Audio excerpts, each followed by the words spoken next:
அன்பு நேயர்களுக்கு அன்பு வணக்கங்கள். இலங்கையில் அதிபர் தேர்தல் நடந்து முடிந்து ஆட்சி மாற்றம் மட்டுமல்ல மிகப்பெரிய அரசியல் மாற்றமும் நடந்திருக்கிறது.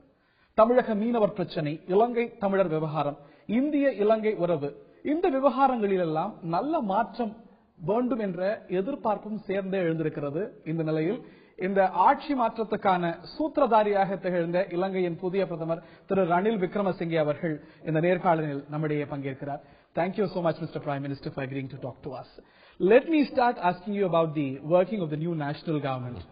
There is an SLFP president, UNP prime minister, ministers from parties which have been opposing each other in the elections consecutively. How does this setup actually work? No, we were all united on some few issues. The restoration of democracy in Sri Lanka, the end of the Rajapaksa regime, the need to remove the executive presidency, and finally the need to have national reconciliation. So we got together. The fact that he was crowding out the democratic space in Sri Lanka meant that one of the smaller parties who had opposed the UNP said, who has opposed the UNP consistently said, look, fish need water, we need space. So he's not giving us the space. Let's all get together, create the democratic system, strengthen it, and then we can go back to the party politics that we knew. So it is like political parties getting together in a national crisis. It's generally a war, invasion, which brings them together. But here it was a major political crisis which decided, will this country continue to be a multi-party democracy, or will it be the Rajapaksa regime? It affected the SLFP itself, because the SLFP was being replaced, the cadre, the members were being replaced by henchmen of the Rajapaksa regime. This is why the General Secretary of the Sri Lanka Freedom Party became the common candidate. Today he is the president of the SLFP. But can this setup go on even after the parliamentary elections? Can this go beyond the ensuing parliamentary elections? Yes, we've decided that we will work together at least for 2 years. Then we could assess the situation. Can we stay on or should we separate? I'd like all the parties to get together. As I said in Sinhalese, I want to make the whole parliament a government. One group will be the ministers and the deputy ministers. The rest of them will become oversight committees, like in the European Parliament or the American Congress, exercising powers of oversight over the government. Therefore, the chairman of the oversight committees will also be powerful political figures. But is it practically feasible to go on for that long? We can go for 2 years. We can manage with 2 years. On President Sirisena's visit, he's back after his first state visit to India. Are you happy about the outcome of his visit? Yes, I'm quite happy.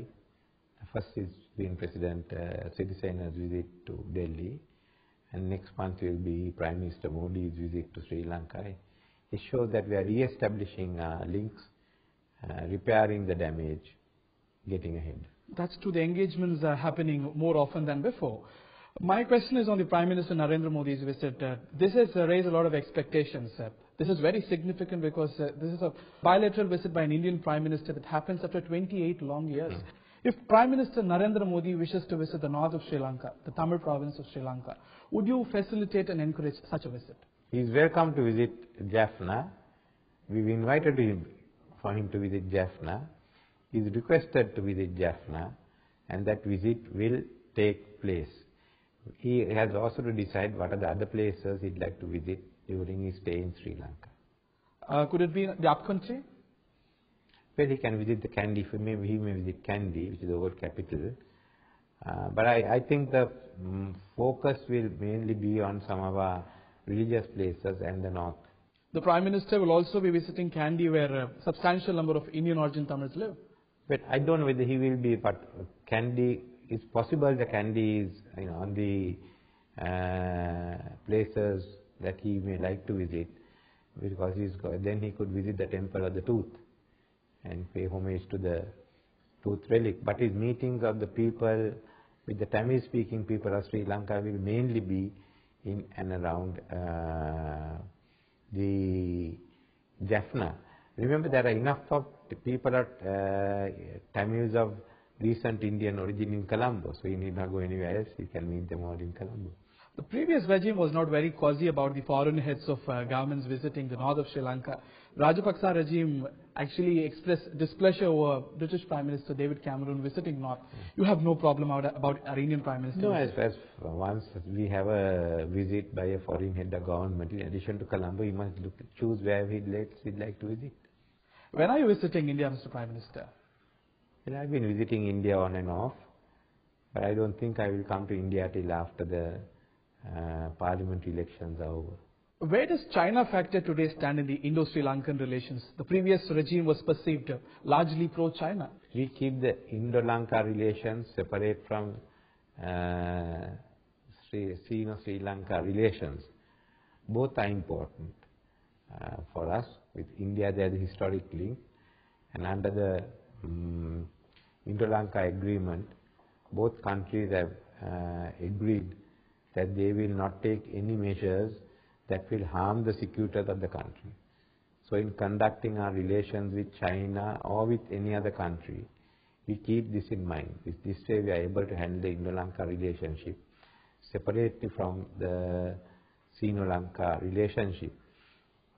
What we didn't like was the attempt at this end in Colombo at the time of the Rajapaksa regime to play India off against China, play the India card, China card with India. It may have been the India card with China.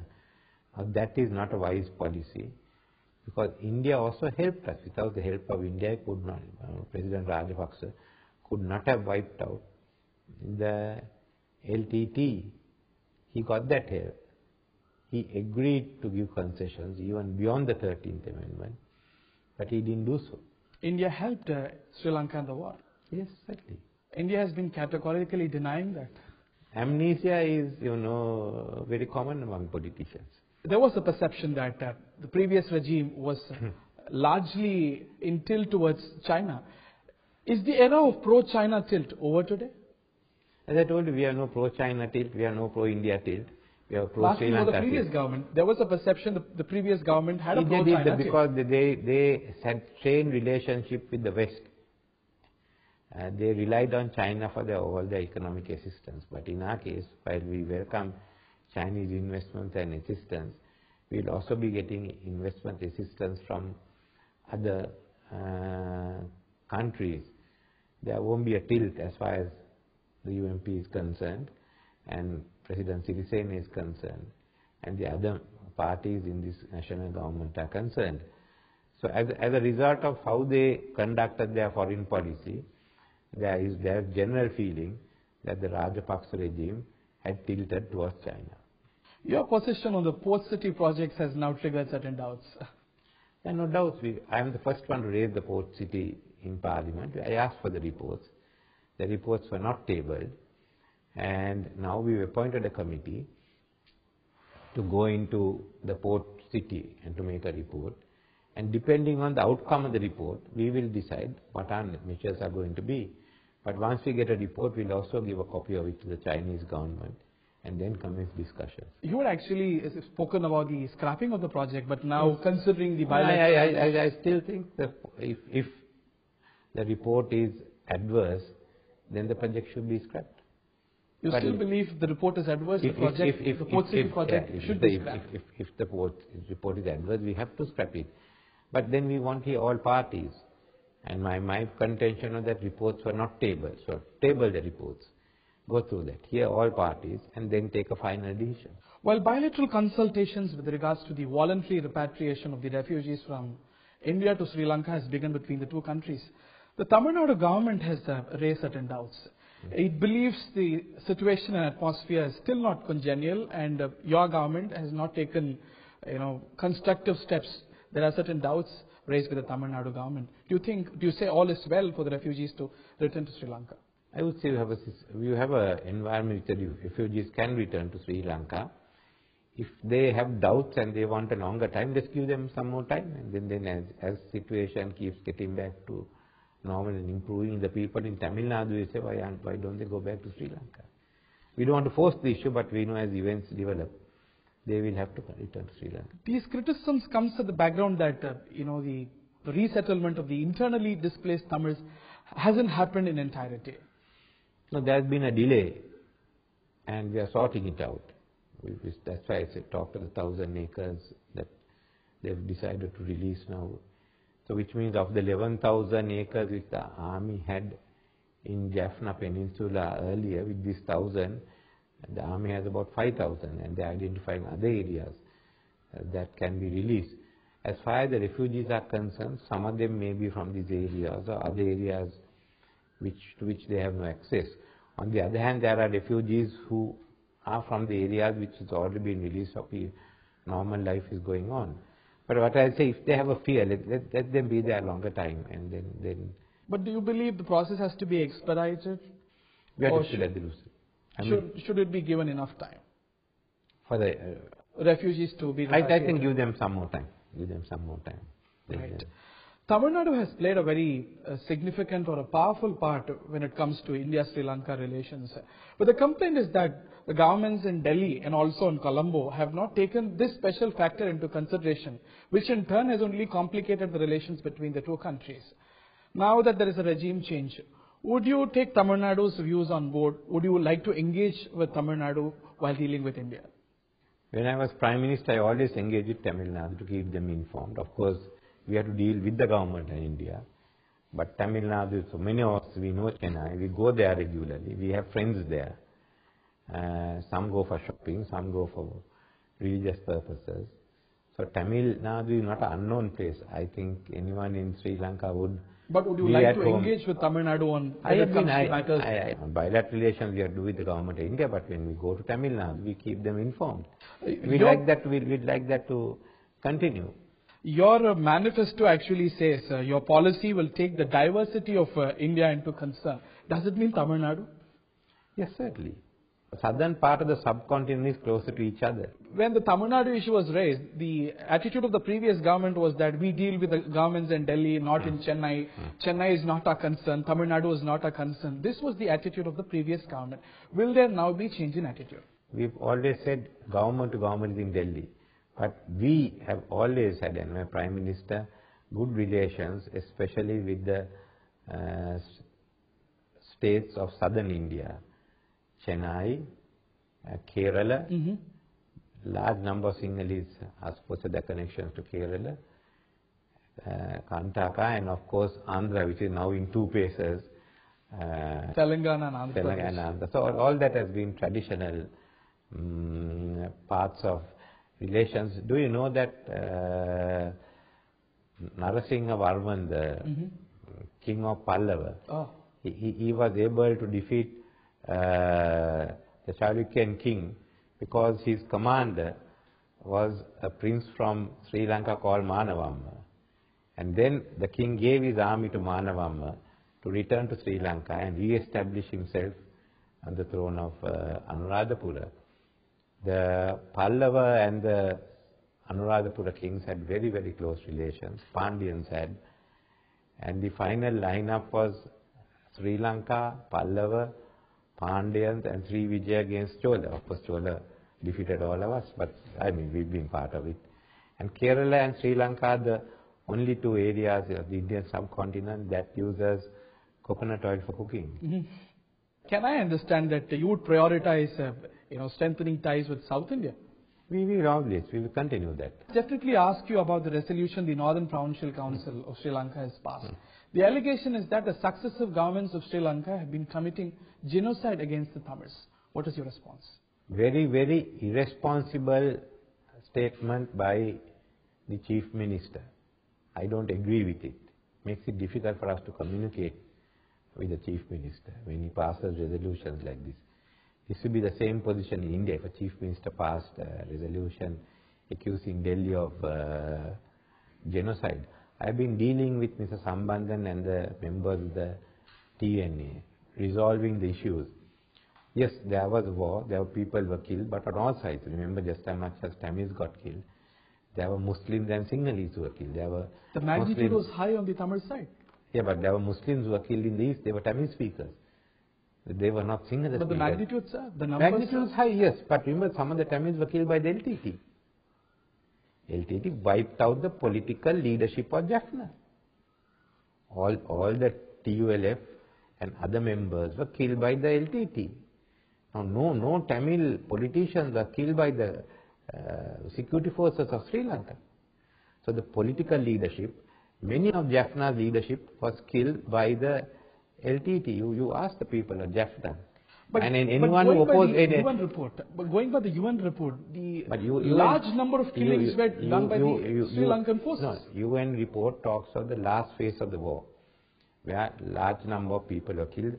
The numbers are in dispute. The UN report says 40,000. Some of the official reports say 5,000. So let's say the diaspora says it could be closer to 1 lakh or so. No, I would not say. I don't think even it will come up to 40,000. But let that. I mean, we are willing to verify it. But even in that, I am not in any way saying Sri Lanka had to fight a war, and the LTT used the civilians as a shield. Then what happened there is what we have to inquire into. Was it that they were used as a shield and you couldn't avoid the casualties, or was it that you could avoid some of the casualties and you didn't do so? We are not trying to cover anything up. We've got... Deny the charge that there has been a genocide against the Tamils. I would say large number of people of Sri Lanka, including a large number of Tamils, have been killed in this conflict. Some of them were casualties of war. Some were killed for no reason at all. The killings, the deaths have been partly due to the operations of the Sri Lankan army, security forces, partly due to the operations of the IPKF, and partly due to the operations of the LTT. Now we are looking at the last phase of the war and what happened there when the civilians were used as a shield. You blame the IPKF also? The people were killed by all these. I mean, their casualties took place under the Sri Lankan security forces, IPKF. They were attacked by the LTT and also by the LTT. We are in no way denying that we are not going to say Sri Lanka security forces did not result, actions didn't result in the deaths of the Tamils and maybe a large number, some in fighting, some in other circumstances, which we are willing to look at. But to say that it was only the government of Sri Lanka, when Mr. Wickramasinghe knows that he would not have been taken from Colombo and made a chief minister if there was a political leadership left in Jaffna by the LTT. And what happened in 2005? In 2005, the people of Jaffna were allowed to vote. What took place in 2009, I could have prevented what took place in 2009. Who put Mahinda Rajapaksa, who made Mahinda Rajapaksa president? Not the people in the south. By preventing 300 to 400,000 Tamils from voting, there was a deal between the LTT and Mahinda Rajapaksa, where Mahinda Rajapaksa paid money to the LTT. One of them who took the money, Emil Kanthan, is still there, somewhere in the Middle East. That's well known. You accuse Rajapaksa of paying money to LTT. I mean, that is a fact. Even Rajapaksa hasn't denied it. Prabhakaran took money. Had you become the president, things would have been otherwise? Yeah, we would have come towards a resolution, because a lot of the LTT were willing to do a deal, and Prabhakaran wasn't. That's what happened. Finally, he fell out with Balasingham. Why was Balasingham excluded? So Balasingham wanted to, knew that reality was international community wanted a deal, and Prabhakaran thought, no, I can't finish him off physically. I'll finish him off politically. Could finish off Premadasa physically. He failed to finish off President Kumaratunga, who was for peace, who still stands for peace. And he didn't want a peace settlement, because then after 5-6 years, his leadership would have been challenged. And we were all discussing one of the biggest issues that we had in a peace settlement was the threat to Prabhakaran from the people of Jaffna. Remember, he had killed enough of them that someone was going to take revenge. As far as the Sinhalese were concerned, they are Muslims, they had said, okay, this is a part of the war, it's over.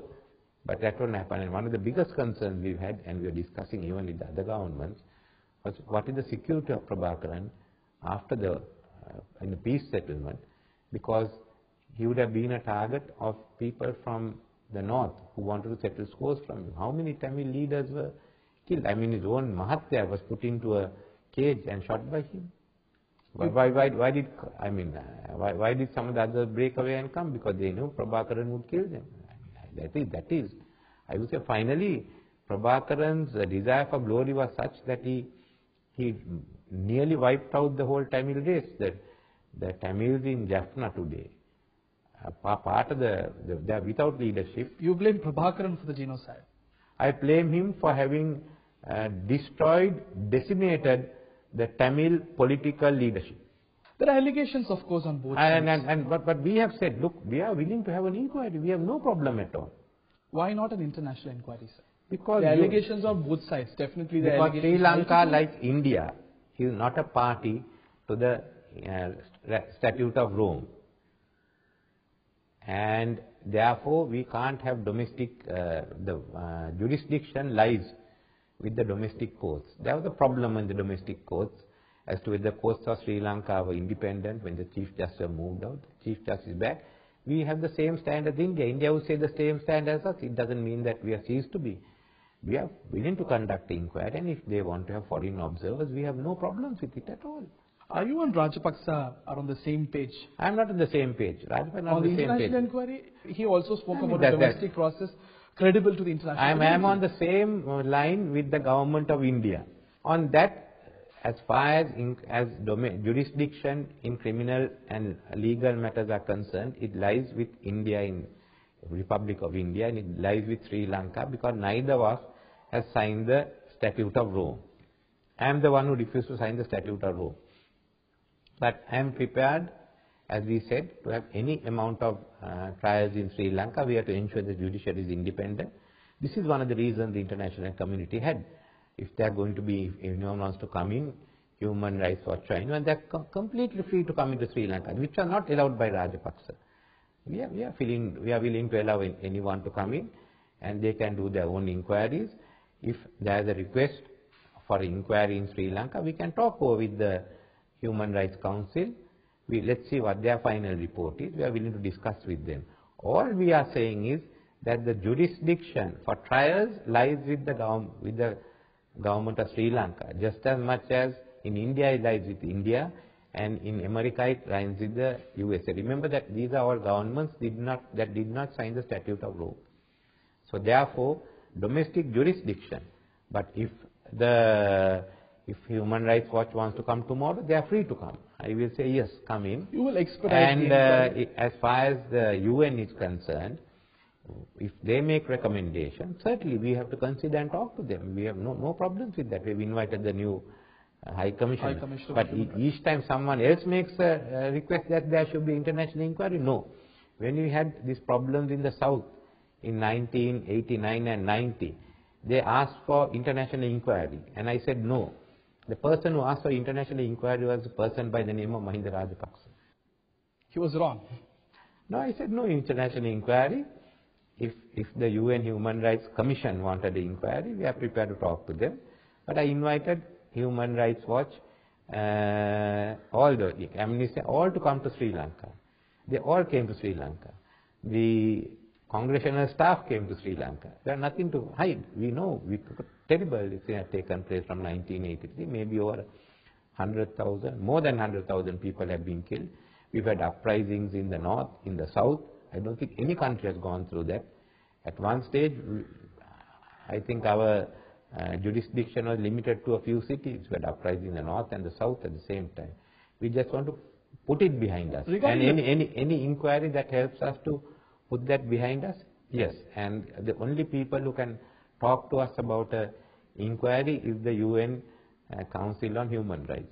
And if they do have some recommendations, certainly we are willing to sit That's down right. and The talk with Office them. of the High Commissioner for Human Rights has recommended an international inquiry. The Office of the High Commissioner wants it. President Rajapaksa turned it down, but when Mrs. Pillai came to Sri Lanka, I met her and I said, you make your recommendations. If we are in the government, we will consider it. But again, I told that domestic jurisdiction is different. You've got to draw a line between what is domestic jurisdiction and what's inquiry. In the case of an inquiry, it's a body like the UN that can ask you for an inquiry, and the government can respond by saying, no, we are not going to have an inquiry, or say, yes, we are willing to talk to you on that. As far if the UN report says so, we are willing to do that. If the High Commissioner or the UN Human Rights Council insists, you would consider. We want to have an inquiry, but we want to tell that as far as jurisdiction is concerned, jurisdiction is a matter for Sri Lanka. As far as the inquiry is concerned, I said the UN, it's not me. President Rajapaksa agreed with the Secretary General of the UN that there shall be an inquiry that meets up to international standards.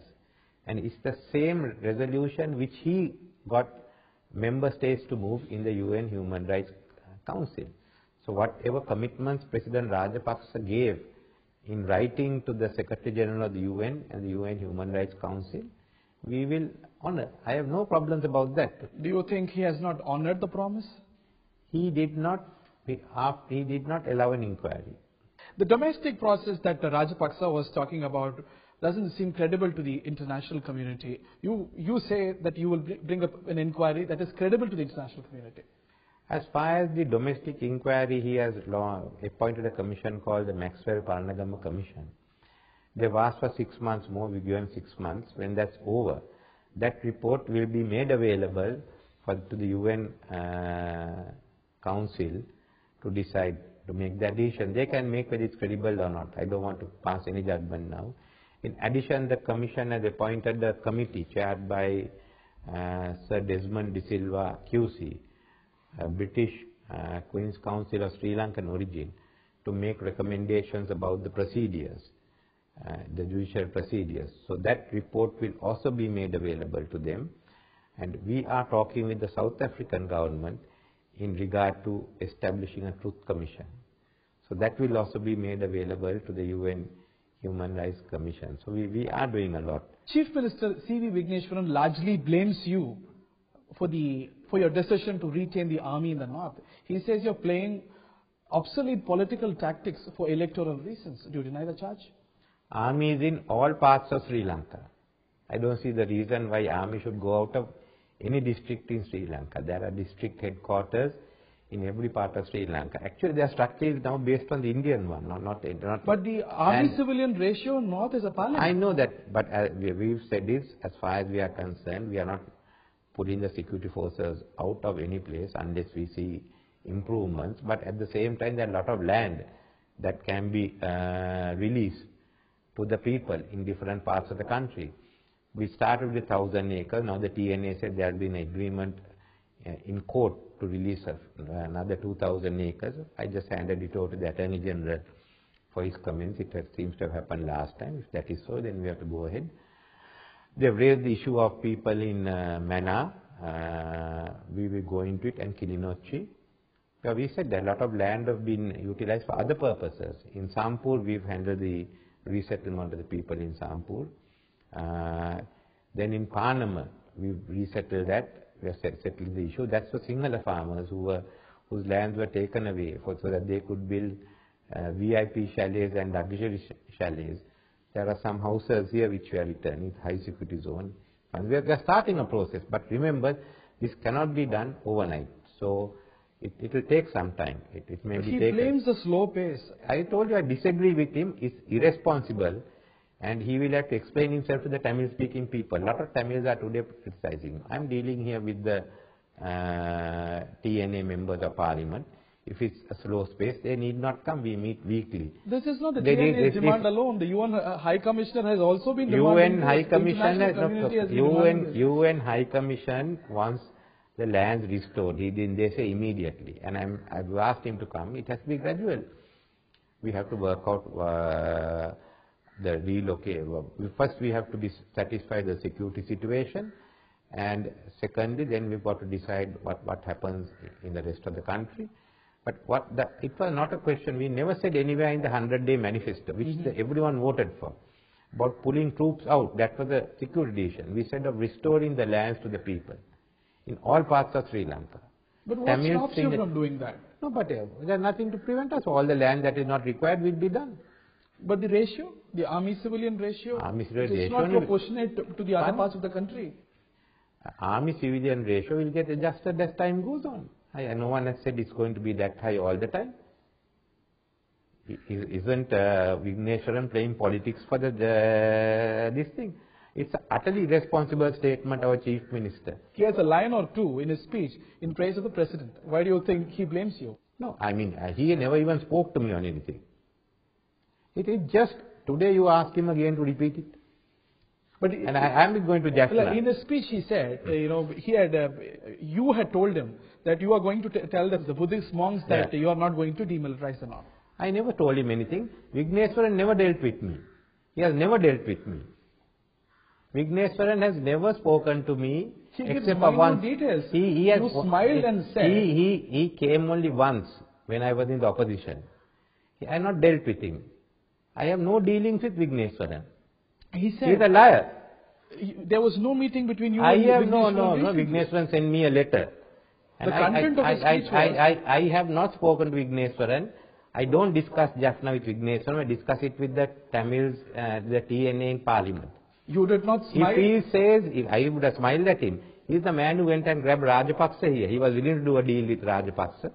I have not dealt with him. I have never had any dealings with him. As Chief Minister has to deal with the President. No, but he has never come even otherwise as Chief Minister. He never dealt with me as the opposition. Wickramasinghe has had no dealings. If he said so, he is a damn liar. Next time I go to Jaffna, I am not meeting him. I am going in the March. I will not meet him. Unless he withdraws that, I will not meet him. You had not told them that you had told the Mahatheros that no, I have not there told. will be no I never, if I spoke to the, what I spoke with the, I have not spoken to all the Mahanayakas to begin with. My discussions on Jaffna has only been with two Mahanayakas, Malvatta and the present Mahanayaka Ramanya.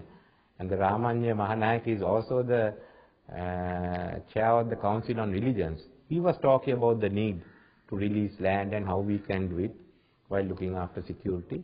The Mahanayaka of Malvatta said, certainly the land should be returned, but we should not put security at peril. That's all they have said. I never spoke to him. He came to me once only.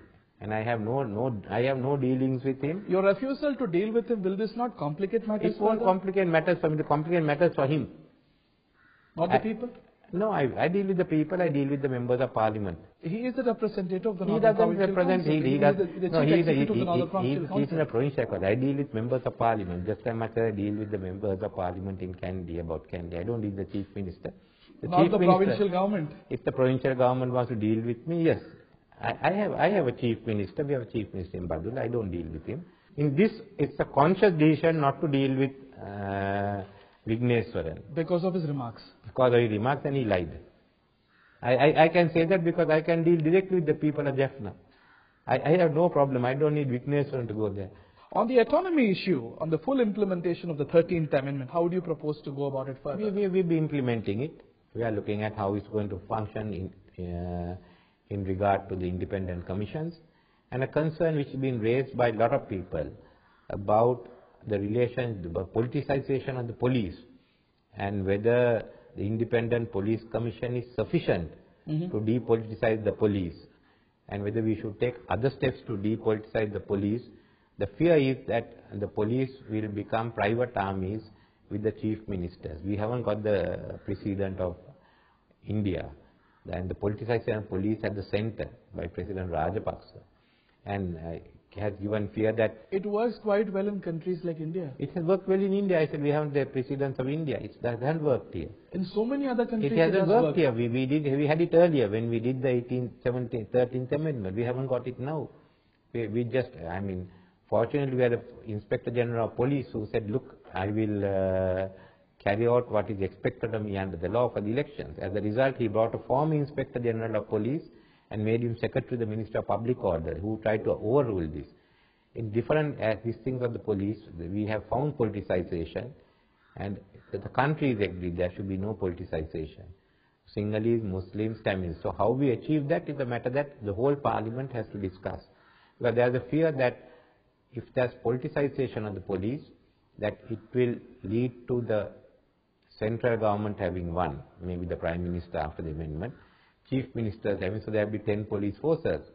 We brought in the independent police service when commission in 2001 when the police was not politicized in this way. Now we have to really look at where parties have to talk to each other to ensure that there are more steps to depoliticize the whole police force, and what is the relationship between the head of government and the police and the chief ministers and the police. That the present statute is not sufficient. The other concern is on the merger. Would you consider the merger of the North and the East?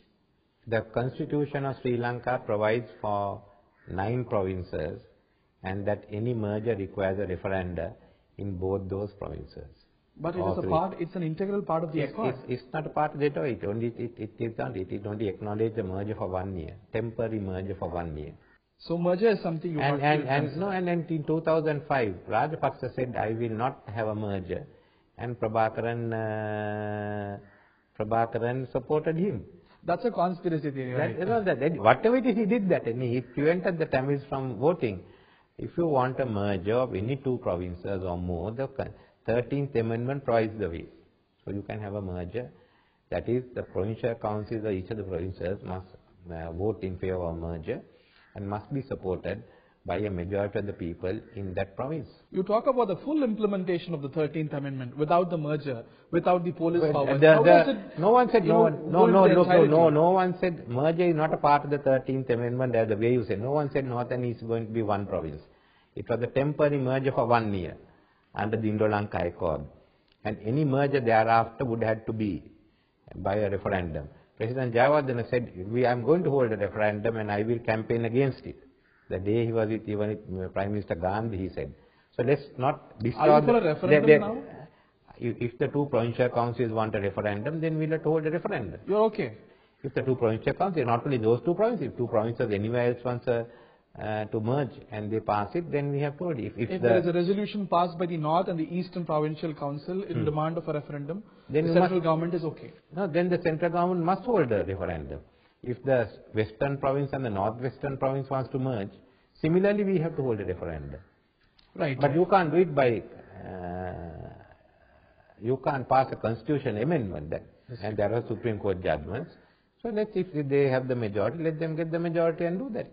One issue. Second, I didn't say no police powers. I said the relationship for the head of the government to the police and the chief minister to the police have to be reconsidered in the light of the need to depoliticize the police. I didn't say it's only the chief minister. I said the head of government also. The fishermen issue, this is a long-standing issue between India and Sri Lanka. How do you propose to resolve this issue? It's an issue between the Tamil Nadu fishermen and the Sri Lankan fishermen. So they've got to sit down and we have to work this out. But there can be no bottom trawling. There can be no solution which permits the Indian fishermen to do bottom trawling. This is basically Sri Lanka waters. And what would we have done if all our fishermen went into the Indian waters and started fishing there?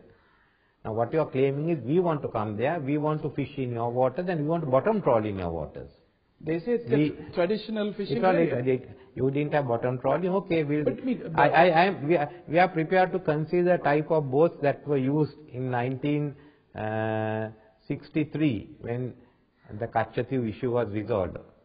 At that time, you use the boats that were at that time, we will do that. Our fishermen communities are on record saying they are ready to give up bottom trawling. You tell them to give up bottom trawling. And look, between you and me, these are all relations. They've intermarried there. That's true. They are various, so they have to sit down and sort it out. And as far as the northern fishermen are concerned of Sri Lanka, it has to be, it's their track grounds. That if you have the type of boats that were used when Kachchatiu was handed over, and if you are using the same number of boats that were there in the time of the Kachchatiu agreement, we are willing to talk on that. You are ready to allow them the traditional fishing rights? No, we are willing to talk on that about allowing the tradition. If it's restricted to the type of boats that were used in the time the Kachchatiu Accord was done, and the number of boats is equal to the number of boats that were there during the Kachchatiu Accord. You raised the Kachchatiu issue. Tamil Nadu largely believes the retrieval of the Kachchatiu is the only solution for this issue. Would you consider ceding the island? Look, Kachchatiu is a part of Sri Lanka. Delhi thinks it's a part of Sri Lanka. It's a part of Tamil Nadu politics. I know all of them. But it's the issue of fishing. This is what we say. These are traditional waters, and the people who fished in it are the fishermen in the north. Even the fishermen in the south are the same. You know, they find some of the Indian trawlers were coming into the southern areas also, near Putlam, where so it's a big issue for us. And this is the only player, and this is the livelihood. We prevented these fishermen from fishing earlier because of the war, and otherwise they would have been fishing now, they would not have allowed. At one stage, the LTT armed some of the fishermen to go and shoot the fishermen coming from India. We are not doing that, but you have to sit down. But there are allegations of the Sri Lankan Navy shooting fishermen. Sri Lanka, Around no, 600 Sri Indian fishermen have been no, killed in the last many years. no, not recently. I think it even Until 2011. The last was in 2011. 2011, yeah. But part of that earlier was during the time of the war, and they felt some of them were actually involved in supplying the arms. But remember this, that as far as we are concerned, and even today the northern fishermen are shouting, why isn't the Navy defending us? There were fishermen who written letters, so why aren't you use the Navy to shoot them? It's from the fishermen of the north. And we have a job explaining to them, look, these are territorial waters, but we still have to go and talk to India and sort it out. They know, we know. Maybe there are such requests. Do you deny the allegation that the Sri Lankan Navy has carried human rights violation against the Indian fishermen? Sri Lankan Navy had to patrol it. And at some stages, there was shooting of fishermen. At the height, when we asked fishermen to stop to prevent the flow of arms between India and Sri Lanka. But is that justified? Shooting fishermen of the neighboring country, a friendly neighbor? It's not a question of that. At that time, LT was running arms. So whether it's Sri Lankan fishermen or Indian fishermen, they had to stop when the Navy asked them to stop. There also has been instance of the Sri Lankan Navy shooting innocent fishermen. We have not said no to it. So that has happened. Yeah, but there has been the fact that they have been running arms, and some instance they had to shoot because they were poaching on Sri Lankan waters. Poaching waters, can this be punished with shooting? Human rights violation? Look, we have no Coast Guard. We only recently established a Coast Guard. But you remember, you asked me the first thing. You are trying to put the IMF, why are you coming into our waters? Why are you fishing in our waters? Stay on the Indian side. Then there will be no issue. No one will shoot anyone else. You stay on the Indian side and let our fishermen stay on the Sri Lankan side. We are quite, otherwise don't charge, make accusations about human rights violation by the Navy. You came in there. You came in there. A lot of friendly neighbors have such fishing agreements, right, sir? No, we have it, so you be on to that side, we be on this side. We are friendly Why do you all go and pick up those Italian sailors men? Yeah, what's the incident? You say you are friendly with Italy, so have they shown the same magnanimity to Italy that you want us to show to them? They killed our fishermen, so yeah, we still follow the course of law. Look, if you want us to show that magnanimity to your fishermen, kindly show that, say, India should show that magnanimity to the attack was on the Indian side. No, so Italian marine shot our fishermen. Yeah, look, we are taking away a livelihood of our northern fishermen. But that can't justify taking lives, no, sir. Look, you can't come. It's a right of this. Someone tries to break into my house, I can shoot. If he gets killed, the law allows me to do that. Look, on the fisherman's one, as far as I am concerned, I have a very, very strong line. This is our waters, and the fishermen of Jaffna should be allowed to fish. And I mean, we stopped them from fishing. That's why the Indian fishermen came in. They must be allowed, and they are willing to have a deal. Let's have a reasonable deal, but not at the expense of the income of the northern fishermen, no. There were proposals of fishermen fishing on both sides without having any territorial you all have no fish, it's not worth fishing there. The fish are here. On retrieval of Kachativu, if India raises this issue, would you at least consider ceding the island, or if not, leasing the island in perpetuity? Look, we are not ceding, we are not leasing, and India is not raising it. So let's be quite firm about that. India is not going to raise it. These are hypothetical issues. We're talking a lot about the political relations. India and Sri Lanka share a very strong cultural ties. Now that things are getting normalized, how do you propose to strengthen the cultural ties between the two countries in terms of literature, arts? It's a people-to-people relationship. Let it flow and it will happen. I mean, there was no government involved in strengthening the relationship for so long. The Brahmi script, the Sinhala script, the Tamil script, all had no governments involved. It will take place. If the governments facilitate, it can go faster. Yes, sir. That's true. I mean, Emperor Asoka facilitated Mahinda coming to Sri Lanka. So we can facilitate, but I think that's a normal process, and it will keep growing. What do you expect of the Prime Minister's visit to Sri Lanka? It's a goodwill one to restoring the ties between the two countries. That's why both have come within a month of each other. Right, sir. Thank you so much. Pleasure talking to you. Thank you. Thanks a lot.